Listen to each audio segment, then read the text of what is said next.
हल्द्वानी में रेलवे की जमीन पर विदेशियों ने किया अवैध कब्जा। विदेशियों के पास आधार कार्ड, वोटर कार्ड और आयुष्मान कार्ड तक सब कुछ मौजूद। आखिर किसने बसाए यहाँ विदेशी? मुसलमानों के बाद नेपालियों को बसाने का किसने किया काम? ये सवाल उत्तराखंड का हर एक नागरिक पूछ रहा है। उत्तराखंड के लोग अपनी जिंदगी की पूरी कमाई लगाकर हल्द्वानी में जमीन का बस एक टुकड़ा खरीद पाते हैं, लेकिन यहाँ बाहरी और विदेशी जमीन कब्जा कर अपना अधिकार जता रहे हैं। उत्तराखंड के हल्द्वानी में रेलवे की जमीन पर पहले से ही कब्जा किया गया है।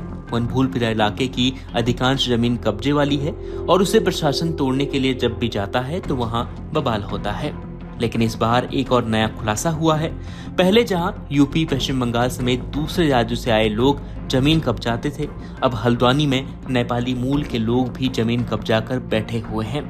आपको बता दें कि हल्द्वानी में रेलवे और जिलाधिकारी के निर्देश पर वनभूलपुरा क्षेत्र के रेलवे लाइन इलाके में अतिक्रमण हटाने का अभियान किया गया था और सत्यापन की कार्रवाई चल रही थी। इस दौरान जब कब्जे वाली जमीन के बारे में प्रशासन को पता लगा तो उनकी आंखें खुली की खुली रह गईं।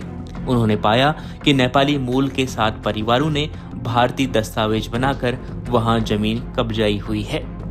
ये परिवार भारत और उत्तराखंड सरकार की सभी योजनाओं का लाभ भी उठा रहे थे। इन लोगों के पास उत्तराखंड का राशन कार्ड समेत भारतीय वोटर कार्ड, स्वास्थ्य लाभ लेने के लिए आयुष्मान कार्ड और आधार कार्ड भी था।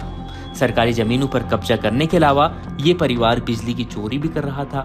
सिटी मजिस्ट्रेट ने बताया कि रेलवे की जमीन और अतिक्रमण को चिन्हित करने के लिए सरकारी अभिलेखों जैसे खसरा, नक्शा और सीमांकन के दस्तावेजों की जांच की जा रही थी और उसी आधार पर भूमि की पहचान कर अतिक्रमण की स्थिति का परीक्षण किया जा रहा था।